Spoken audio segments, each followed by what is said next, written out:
Pancake, everyone! Few people know, but in fact, the electric car appeared even before the internal combustion engine. Back in 1828, a Hungarian inventor made an electric cart that looked more like a skateboard than a car. However, his invention was a powerful impetus for the development of this type of engineering. The first electric car in the form of a cart with an electric motor was created in 1841, and already in 1881 at the International Electric Exhibition in Paris, the electric car was presented to the public. In 1899 in St. Petersburg, a Russian nobleman and engineer-inventor named Ippolit Romanov created the first Russian electric car for 17 passengers. Its general arrangement was borrowed from English cabs, where the cabman was seated on high bases behind the passengers. The carriage had 2 seats and 4 wheels, and the front wheels were larger in diameter than the rear. The first electric car used a lead battery, which had to be recharged every 64 kilometers. The total power output of the car was 4 horsepower. Romanov also developed a scheme of city routes for these progenitors of modern trolleybuses and obtained a work permit. However, he could not find the necessary investment, so the business did not develop.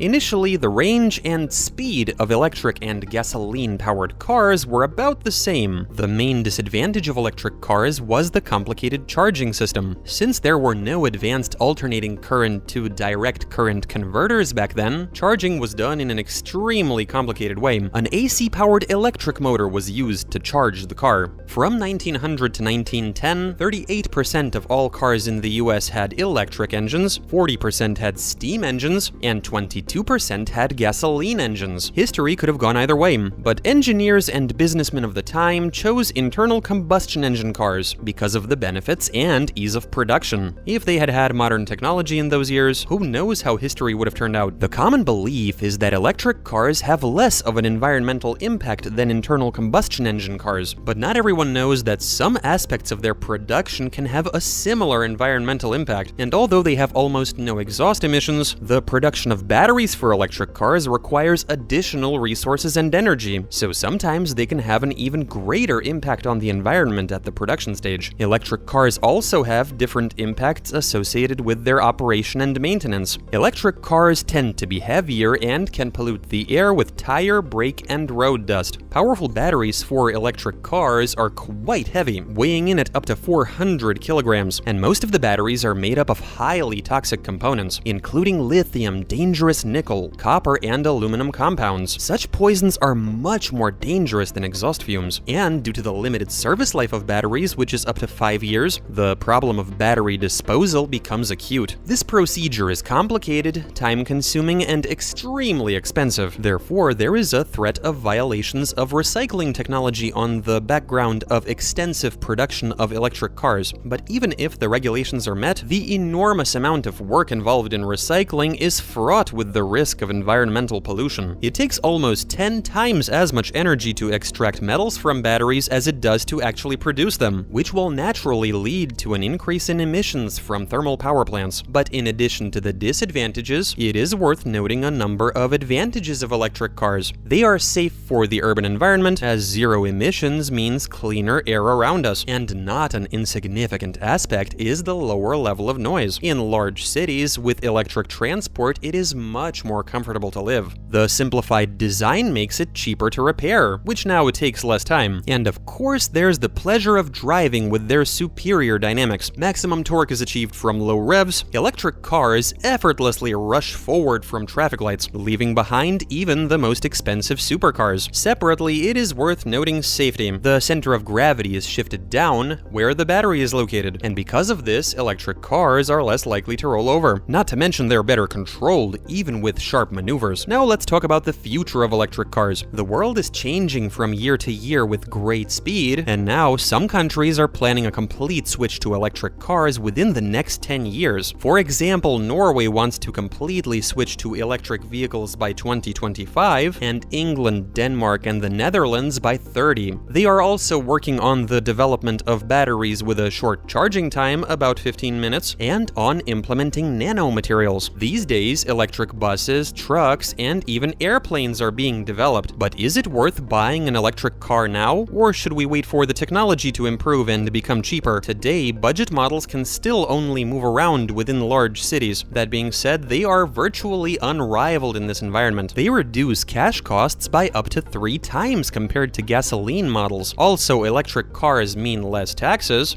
and almost always free parking. The benefits of premium electric cars are great range, excellent acceleration, and low running costs, but there is one major disadvantage. They are monumentally expensive. If you are willing to shell out a fortune to buy a car, an electric car can now become your main mode of transportation. The choice is up to you. Well, and that's all. Thank you very much for your attention, and make sure to subscribe, as not to miss out on new interesting videos. If you enjoyed this video, give it a thumbs up, set your likes, and see you soon. Pancake, everyone!